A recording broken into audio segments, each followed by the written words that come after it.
আসসালামু আলাইকুম। সবাই কেমন আছেন? আশা করি ভালো আছেন। আলহামদুলিল্লাহ আমরাও ভালো আছি, সুস্থ আছি।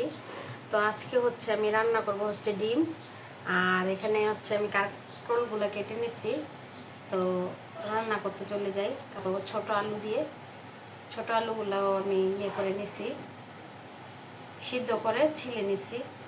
তো চলেন রান্নায় চলে যাই। তো এখানে আমি ডিমগুলো ভেজে নিছি। আর এখানে এই যে আমি এখন রান্না করবো, এই যে পেঁয়াজ দিয়ে দিচ্ছি। তো আর এই যে এখানটাতে এই যে এই আলুগুলো আমি নিয়ে নিচ্ছি। এখানে ছোট আলু আমি রান্না করবো আজকে ডিম দিয়ে। বড় আলু দিয়েও রান্না করি, কিন্তু আজকে ছোটটা দিয়ে রান্না করব। তো এখানটাতে আমি মশলাগুলো কষাই নিচ্ছি, কারণ আমার মশলাগুলো কষানো হয়ে গেছে। তো এখন আমি এটাতে আলু দিয়ে দিব। মশলা যেহেতু কষানো হয়ে গেছে, এখানে আমি দিচ্ছি রসুন বাটা আর জিরা বাটা, আর দিচ্ছি হলুদ, মরিচ, ধনিয়া গুঁড়া, লবণ। এখন আমি আলুগুলো দিয়ে দেবো।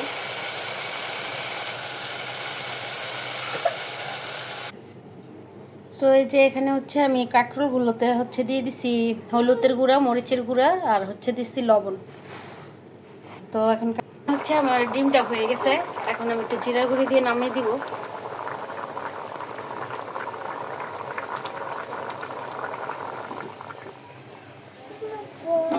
মাইন শোনাচ্ছে। তো এখানে আমার বাবাটা এসে বলতেছে, মামুনি তুমি আমার জন্য তাড়াতাড়ি রান্না করো, আমি খাবো। নাববো বাকি ঘরে ভাত আছে, মামুনি রান্না করছি না তোমার জন্য। তুমি না ডিম খেতে ভালোবাসো। তো এখানে আমি একটু ডালও রান্না করতেছি। এটা মাসকলাইর ডাল। মাসকলাইর ডালটা আমার খুব ভালো লাগে। এই মাছের মাথা দিয়ে, শোল মাছ, বল মাছের মাথা দিয়ে আমার কাছে খুব ভালো লাগে। তো এখানে আমি এই যে শোল মাছের মাথা দিয়ে রান্না করতেছি। আর তাছাড়া আপনার ভাইয়া শোল মাছের মাথা কিংবা বল মাছের মাথা কিংবা যে কোনো মাছের মাথা দিয়ে রান্না করলে খেতে চায় না, ভালো লাগে না ওর কাছে, মানে কাটা কাটা হয়ে যায় এর জন্য। আর আমার কাছে চিংড়ি মাছ থেকে বেশি ভালো লাগে এই মাছের মাথা মতো দিয়ে রান্না করলে এই ডালটা। আপনারা কারা কারা এই ডালটা পছন্দ করেন অবশ্যই আমাকে কমেন্টে জানাবেন। আমার কাছে তো খুবই ভালো লাগে। তো যাই হোক, এখন আমি ঘরে ধনিয়া পাতা ছিল না, তার জন্য আমি একটু জিরার গুঁড়ি দিয়ে দিব। যেহেতু মাছের মাথা দিয়ে রান্না করছি, তার জন্য আমি একটু জিরার গুঁড়ি দিয়ে দেব। ডালটা অনেক গ্রান আসতেছে, আমরা এটা পছন্দ করি। হয়তো আপনারা কেউ কেউ চেনেন, কেউ চেনেন না। তো যাই হোক, যারা যারা চেনেন তো চেনে নেই, আর যারা যারা খাইছেন তারা বুঝতে পারবেন যে এই ডালটার স্বাদ কত, অনেক স্বাদ। তো এই আমার ডাল রান্না হয়ে গেছে।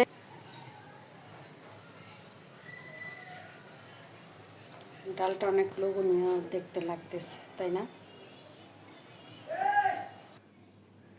তো আমি রান্না বান্না শেষ করে, খাওয়া দাওয়া করে আমি একটু বের হয়ে গেলাম মার্কেটের উদ্দেশ্যে। আপনার ভাইয়া বলছিল কিছু প্রয়োজনীয় জিনিস নাকি ওর জন্য কেনাকাটা করবে। তো এর জন্য আমি বের হয়ে গেছি। আমি সঠিক জানি না যে ও কী কী কেনাকাটা করবে, সেটা বলতে পারবো না, কিন্তু আমি ওকে আবদার করেছিলাম যে আমাকে তুমি এখান থেকে জুতো কিনে দিবে।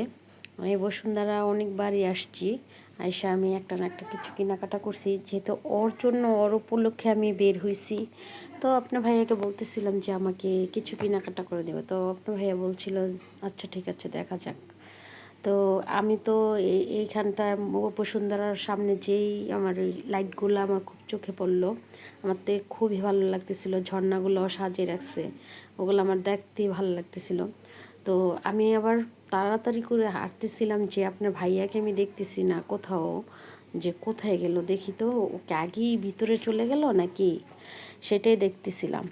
তো দেখতে দেখতে আমার হঠাৎ করে ক্যামেরাতে দেখছেন আপনার ভাইয়াকে আমি দেখে ফেললাম ওখানটাতে দাঁড়িয়ে। ও লাইটগুলোকে ভিডিও করতেছিল, ওর কাছে নাকি খুবই ভালো লাগতেছিল। তো ও বলতেছে যে আমি লাইটগুলো ভিডিও করতেছি, ঝর্ণাগুলো আমি ভিডিও করতেছি, আমার কাছে খুব ভালো লাগতেছিল। আর হয়তো বা কোনো একটা ঈদ আসলে, তারপর হচ্ছে কোনো একটা উপলক্ষে আর কি ওনারা লাইটগুলা এভাবে জ্বালায় রাখে আর ঝর্ণাগুলো জেলে রাখে। তো যাই হোক, আমি ঢুকে গেলাম শপিং মলের ভিতরে। আপনার ভাইয়ার মূল উদ্দেশ্য হচ্ছে ও একটা মোবাইল কিনবে, আর ওর মোবাইল কেনাটাকে কেন্দ্র করেই আমাদের এই বসুন্ধরাতে আসা। আর বসুন্ধরাতে আসার উদ্দেশ্য হচ্ছে যে আমিও কিছু একটা নিব। তো এই আসলাম। তো আপনার ভাইয়া বলতেছে যে তুমি আমি কিছু নিব, এর জন্য হচ্ছে তুমি বায়না ধরছো। আমি বলতেছি হ্যাঁ অবশ্যই, চলো আগে উঠি উপরে, তারপর দেখা যাক। আমি আপনার ভাইয়াকে তো অনেক কিছুই দেখাইতেছিলাম যে দেখো এখানটাতে হচ্ছে শাড়ি, ওখানটাতে হচ্ছে কসমেটিক আইটেম, ওখানটাতে হচ্ছে জুয়েলারি, মানে সব কিছু আপনার ভাইয়াকে দেখতেছিলাম। আর আমার কাছে তো বসুন্ধরা ঢুকেই অনেক ভালো লাগছে। কারণ হচ্ছে কি এইখানটাতে আমি যখন আগে যেতাম এরকমভাবে সাজানো দেখতাম না, হয়তো সম্ভবত পয়লা বৈশাখ উপলক্ষে ওনার এই মার্কেটটাকে এভাবে সাজাইছে। আবার দেখছি কিছু আলপনা করছে বসুন্ধরার সামনে, আমার কাছে দেখে একটু ভালোই লাগছে যে সাজাইছে কত সুন্দর করে। তো এই তো, তো যাই হোক, আমি তো হচ্ছে অলরেডি ঢুকে গেছি। ঢুকে আমি বলতেছি যে চলো দেখা যাক কী কী কিনা যায়। তো ও বলতেছে ঠিক আছে, তুমি যেটা বায়না ধরছো সেটাই আমি কিনে দিবা, আগে মোবাইলের এখানে যাই। তো আমি এইরকম করতে করতে আমি ঘুরে ফিরে অবশেষে আমি মোবাইলের ওখানটাতেই, আপনার ভাইয়া হচ্ছে সম্ভবত নিচে মোবাইলের ইয়ে করছে বসুন্ধরা, আর আগে ছিল বসুন্ধরার ভিতরেই ছিল, এখন নিচে আন্ডারগ্রাউন্ডে করছে।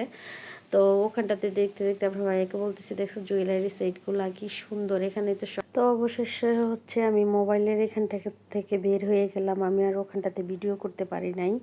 তো আপনার ভাইয়ার মোবাইলের জন্য আমি গেছি, তো ওখানে যেই মোবাইল নিবে ওই মোবাইলটা এখন পর্যন্ত আসে নাই। তো এর জন্য হচ্ছে আপনার ভাইয়া আমাকে যেটা বায়না করছে সেটাই কিনে দিছে। আর তাছাড়া হচ্ছে আমি জুতা বলছিলাম নেব, জুতা কেনাকাটা করে আমি অবশেষে বাসায় এসে পড়ছি। তো যাই হোক, আর ভিডিওটা আমি বেশি বড় করব না। সবাই ভালো থাকবেন। আল্লাহ হাফেজ। আসসালামু আলাইকুম।